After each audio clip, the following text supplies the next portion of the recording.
Good morning, good afternoon, good evening. मैं फिर से आपके समक्ष आपके अपने यूट्यूब अनुष्ठान चैनल पर डॉक्टर सुषमा रानी। और चलते हैं क्लास में। अभी जो हमने लास्ट की क्लास में हमने पढ़ा था, लास्ट की क्लास हमारी थी 1813 का चार्टर एक्ट और 1813 का चार्टर एक्ट और 1833 का चार्टर एक्ट।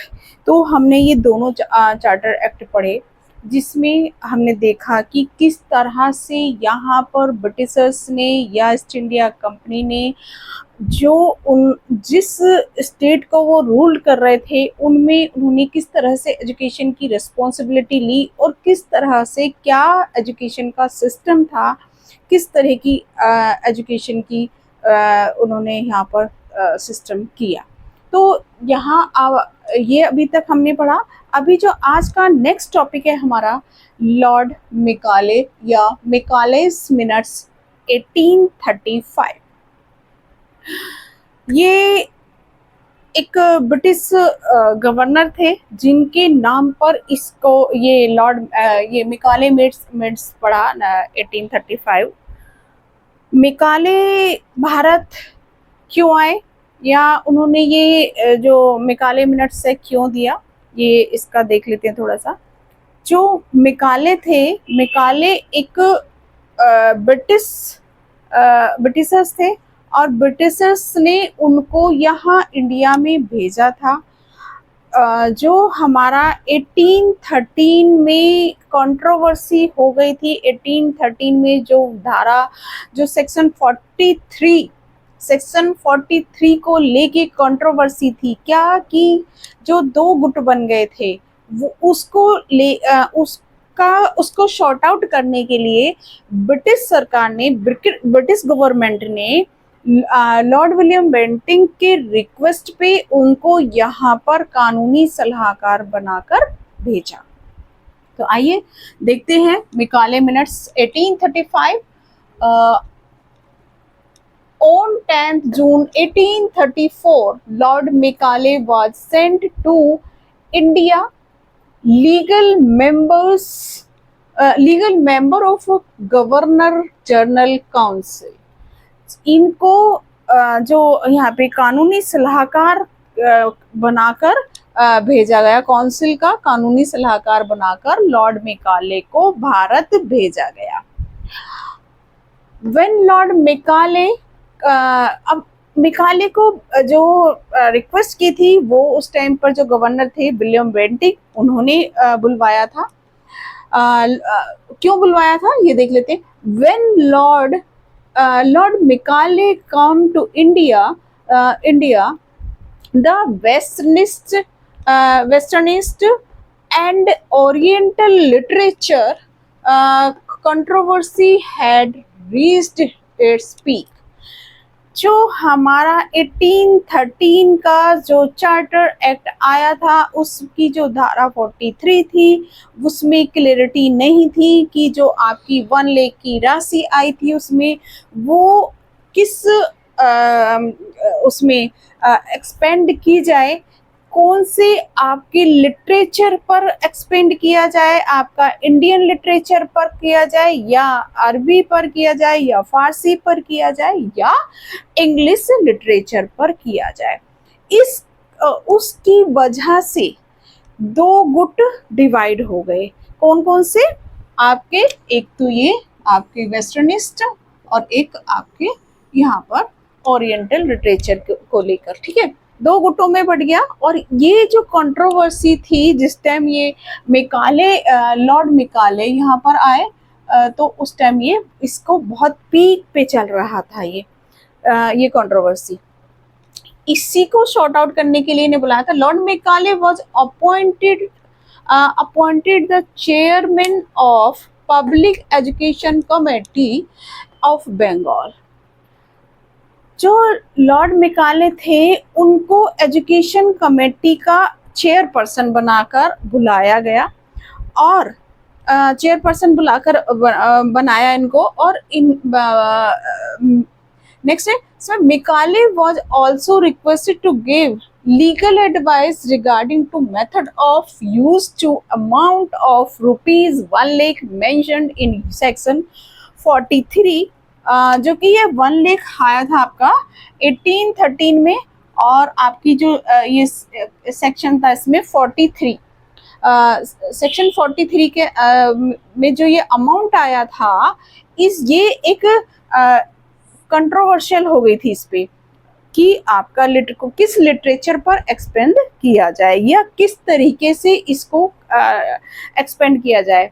इंडियंस इसको करना चाहते थे इंडियन लिटरेचर पर, भारतीय जो भाषाएं थी या क्षेत्रीय भाषाएं थी, यह उस टाइम अरबी और फारसी थी। मुस्लिम करना चाहते थे अरबी फारसी पे, इंडियंस करना चाहते थे हिंदी और संस्कृत लिटरेचर पर या उस टाइम की क्षेत्रीय भाषाओं पर, और जो ब्रिटिशर्स थे वो करना चाहते थे अपनी मनमानी तरीके से या अपने इंग्लिश लिटरेचर पर।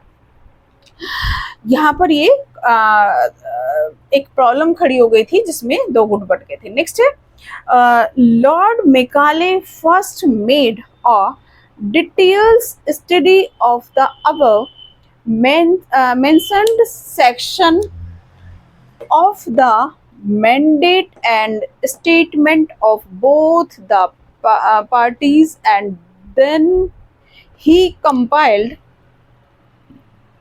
his advice in a logical and strong language in his famous statement and sent it to William Bentinck on 2nd Feb। ये जो विलियम बेंटिंक को इन्होंने अपनी रिपोर्ट भेजी वो 2nd Feb और 1835 को, इसीलिए इसे मेकाले मिनट्स का 1835 बोला जाता है। तो इनको लॉर्ड विलियम बेंटिंक ने इसीलिए बुलाया था कि जो दो गुटों में कन्फ्लिक्ट हो गया था, जो कंट्रोवर्सी हो गई थी उस टाइम पर, इसको सॉर्ट आउट करें।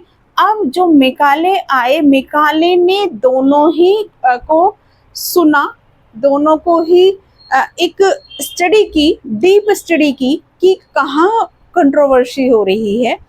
उस सिचुएशन को उन्होंने हैंडल करने के लिए मतलब एक आज्ञा पत्र लिखा और उसमें जो ये है मेकाले मिनट्स है, इसको उन्होंने लिखा और इसमें अपनी लॉजिकली लैंग्वेज के लिए और अपने तर्क वितर्क करके सारा इसको लिपिबद्ध किया इन्होंने।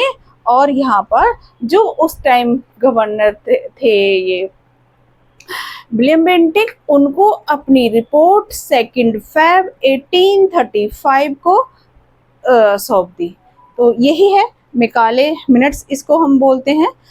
इसमें आगे भी इन्होंने कैसे उसको किया है, एक्सप्लेन किया है धारा 43 को, ये देखते हैं इसमें।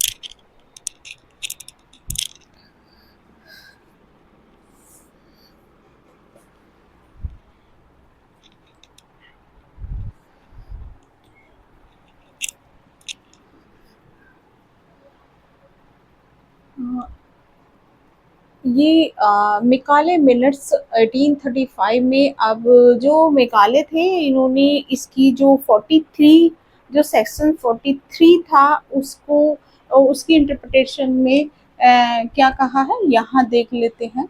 Interpretation of 14(3) section, the word literature will now include not only Arabic and Sanskrit literature but also English literature. इन्होंने कहा जब क्योंकि इनको ये 43 की इन्होंने एक्सप्लेनेशन यहाँ पर दी है, जो 43 सेक्शंस है। अब इन्होंने जो क्लियरिटी नहीं थी वो इन्होंने कहा कि जो आपका यहाँ पर लिटरेचर है वो आपकी आ, ये इंडियन और अरेबिक, मतलब अरेबिक और संस्कृत लिटरेचर तो है ही, ये तो रहेंगी ही, लेकिन ये आपकी इसमें इंग्लिश लिटरेचर भी होगी। इंग्लिश लिटरेचर पर भी जो एक्सपेंडिचर होगा वो इंग्लिश लिटरेचर पर भी होगा। ये नहीं है कि सिर्फ आपका फारसी पर होगा, अरबी पर होगा या संस्कृत पर होगा। तो इन्होंने फोकस किया कि इंग्लिश भी कंपलसरी रहेगी। नेक्स्ट है इसमें there is no restrictions on the government to spend the amount of rupees 1 lakh, 1 lakh. It can spend this amount as per its wish। यानी कि जो 1 लाख के अमाउंट के लिए जो 2 गुट बन गए थे, एक आपका वेस्टर्न और एक ओरिएंटल, ये पाश्चात्य और पाश्चात्य जो ग्रुप बन गए थे, 2 ग्रुप बन गए थे। तो इस पे इन्होंने कहा कि गवर्नमेंट की अपनी मर्जी है वो इस 1 लाख रुपए को किस तरीके से स्पेंड करे। ये कोई भी ना तो अरेबियन और ना इंडियन, इंडियन के अकॉर्डिंग ऐसा ज़रूरी नहीं है कि जैसा इंडियन कहेंगे वैसे ही इसको स्पेंड किया जाएगा, ऐसा नहीं है। गवर्नमेंट की अपनी मर्जी है किस लिटरेचर पर या किस पर कितना खर्चा करेगी। नेक्स्ट है इसमें an Indian scholar apart from being a Muslim cleric and a scholar of English language and literature। इन्होंने जो टीचर थे, जो आपके इंडियन जो विद्वान थे वो भी रहेंगे और जो संस्कृत के पंडित थे वो भी रहेंगे। जितने भी भारतीय विद्वान थे, जितने भी ये संस्कृत के विद्वान थे या फारसी और अरबी के मौलवी थे, मुसलमान लोग थे, वो भी रहेंगे। लेकिन इंग्लिश जो स्कॉलर थे, इंग्लिश स्कॉलर भी यहाँ पर पढ़ाने के लिए आएंगे, रहेंगे और उन पर ये एक्सपेंडिचर होंगे। तो यहाँ पर इन्होंने ये एक्सप्लेनेशन दी कि तीनों ही होंगे, मुस्लिम भी होंगे, आपके हिंदू भी होंगे, यहाँ पर इंडियंस भी होंगे और आपके इंग्लिश लैंग्वेज के और लिटरेचर मतलब इसके भी विद्वान होंगे। तो ये तीनों का ही इन्होंने यहाँ पर कहा। नेक्स्ट, अब इन्होंने इसकी एक्सप्लेनेशन दे दी, क्लियर कर दिया कि जो 2 गुट बने थे कि दोनों में जो लड़ाइयाँ हो रही थी, कंट्रोवर्सी हो गई थी, यहाँ पर इन्होंने ये क्लियर कर दिया। इसी के लिए इनको लाया गया था मैकॉले को। अब इन्होंने argument in favour of English. Macaulay जो थे ब्रिटिशर्स थे और इन्होंने ब्रिटिश गवर्नर थे, इनके जो माइंड में था सिर्फ और सिर्फ इंग्लिश को इन्होंने हायर साइड में माना। अदर जो लैंग्वेज थी, चाहे वो इंडियन लैंग्वेज हो, चाहे वो अरबी हो, चाहे फारसी हो और कोई भी लैंग्वेज जो थी उस टाइम की, चाहे जितनी भी आपकी उसकी जो क्षेत्रीय लैंग्वेज होती हैं, जितनी भी, उसको इन्होंने निम्न माना। उन्होंने बहुत ही लोअर माना इंग्लिश के आगे। इंग्लिश को इन्होंने हायर पोजीशन पर रखा हमेशा ही, और ये चाहते थे कि इंग्लिश में ही सारी चीज़ें हो, इंग्लिश में ही पढ़ाई जाए। तो इन्होंने इंग्लिश के फेवर में एक कोट कहा था इंडियंस के लिए, इंडियंस और अरबी के लिए, अरबिक भाषा के लिए, Macaulay wrote that the study of Indian language is completely right that and that the native language spoken by the inhabitant of India lack literature and scientific knowledge, and they are so undeveloped and restricted that unless they are enriched from outside reserves, it will not be possible to translate any important book from them easily. इन्होंने कहा कि जो भारत की जो प्रचलित देसी भाषाएं हैं, है ना, वो बहुत ही गवारू हैं, अनडेवलप्ड हैं, वो डेवलप्ड नहीं हैं। इसीलिए इनको बाहर के जो नॉलेज है उससे उस अनरेस्ट करना ज़रूरी है, तभी ये नहीं तो ये एक जो वो है बुक है उसका ट्रांसलेट भी ढंग से नहीं कर पाएंगे ढंग से, क्योंकि ये इन्होंने कहा था कि ये समझते थे या सोचते थे कि इंग्लिश ही सबसे दी बेस्ट लैंग्वेज है। जो भी भारतीय भाषाएं थी, जो भी क्षेत्रीय भाषाएं थी, उनको इन्होंने एकदम कहा कि ये बिल्कुल अनडेवलप्ड है, गवारू लैंग्वेज है, इसलिए ये नहीं चाहते थे, ये सब कुछ अपना ही थोपना चाहते थे। नेक्स्ट है, Macaulay gave English a higher status than other languages and wrote herself in a good European library is worth no less than the entire literature of India and Arabia। जो मेकाले था, Macaulay ने Indian जो literature था, उन्होंने एक example दिया कि जो यूरोप की एक अलमारी है उसके उसकी बराबर, हाँ मतलब उस हमारा जो होल इंडियन लिटरेचर है पूरा और अरेबिक लिटरेचर है, इन दोनों को मिलाकर ही इन दोनों को मिलाकर जो है उनकी सिर्फ एक अलमारी का लिटरेचर जो था वो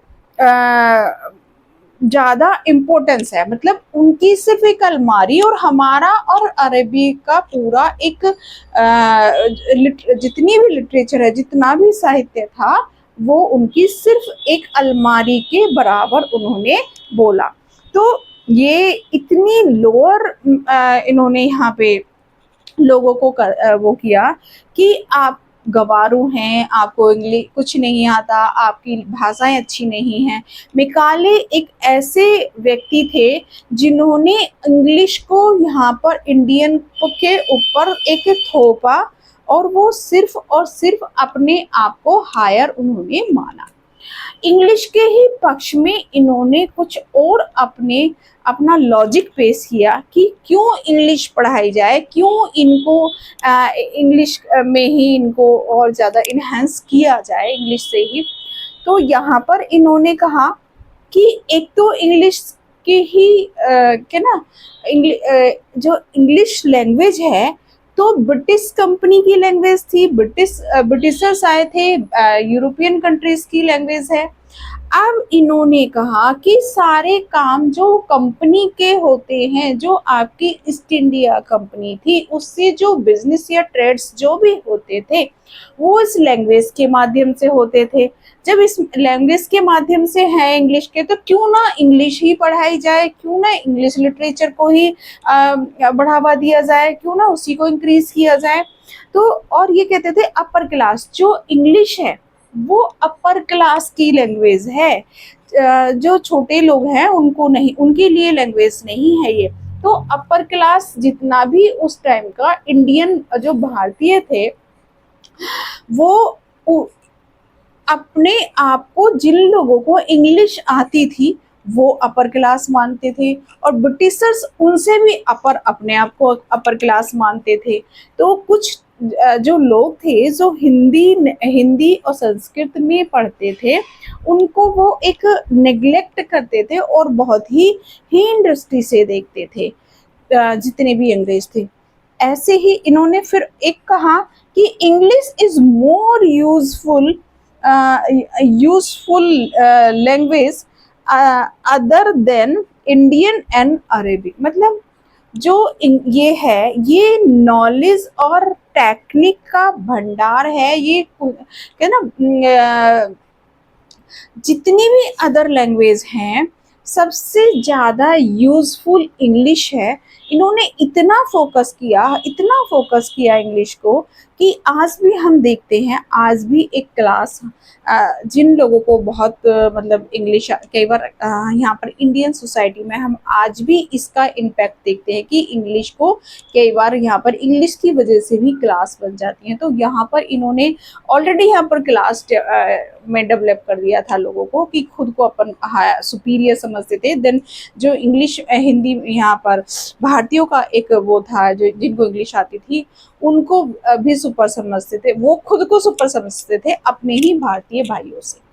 तो ये आपका हो गया मेकाले मिनट्स 1835। चलिए चलते हैं, आज के लिए इतना ही, और चैनल को सब्सक्राइब करना ना भूलें, ज़्यादा से ज़्यादा लाइक कीजिए, शेयर कीजिए। Thank you.